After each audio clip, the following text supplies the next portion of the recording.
Intuition, folks, is the American title of the international film La Corazonada. I know my Spanish is bad, but that actually does translate into meaning hunch. So, the hunch, in other words. But this film will be releasing May 28th exclusively on Netflix, and this movie is roughly about 2 hours long. But what this movie is about, so this Argentinian film is about the story of Pipa. And Pipa, who is just really getting her career started as a police detective. She is working really closely alongside her mentor and controversial detective in Francisco. Together, they must solve the violent murder of a 19-year-old girl who, when all the clues truly point to it, had been her best friend. So at the same time, while that's happening, people's also working another really difficult mission in secretly investigating the murder of a young boy, which all clues point to it being her boss, Francisco.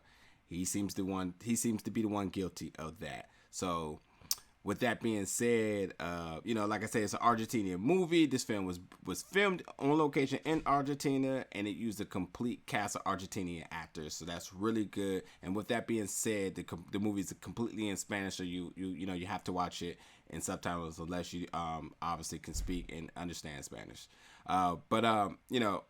Quickly for me, this film, I didn't love it, I didn't hate it. It just sat right there in the middle for me. But there's good things about this film that I like, and I'm definitely going to emphasize on that right now.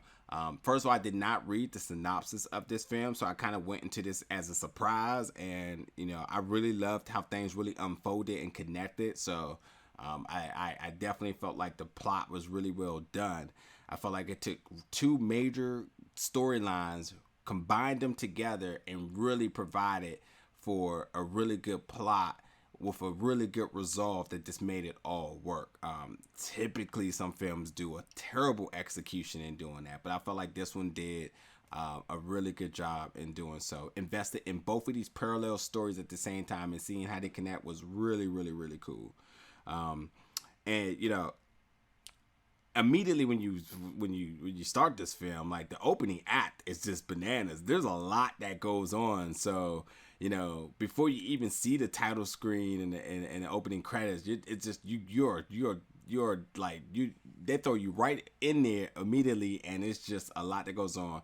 So with that being said, it's a good mystery crime film that truly makes you put on your crime solving hat to kind of figure out what's going on, and it gets complex. There's no doubt about it. It definitely does, because for a while I was like, I have nothing.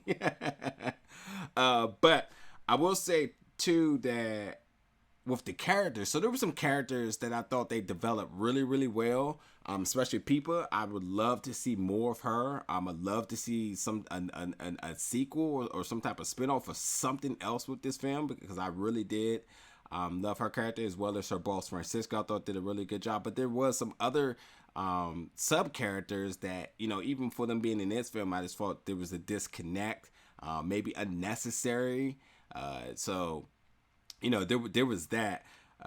But the other thing is that this movie, for it being 2 hours, it surely felt like 2 hours. It felt like every bit of the 2 hours. But the cinematography was okay. The action was okay. Even the thrilling aspects was okay. Again, I didn't love it. I didn't hate it. It was just really middle tier for me here with this. But nonetheless, I think that by the conclusion of this film, I was invested with people. I would love to see more from her. I thought it did a really good job with the plot. And be honest, there's intrigue to see what they can do more with this. If this does breed enough success, I thought all the actors did a really solid job in its entirety and whatever the script provided for them. But nothing really over the top, no really standout performances, no really standout anything, not even really standout scenes. It's like, oh my god, just everything was just really in the middle for me here. But definitely, it comes out again May 28th on Netflix. Definitely check it out. Let me know what you think. And as always, come back in the comments and stay tuned, because more movie reviews are on the way. Thank you for listening, people.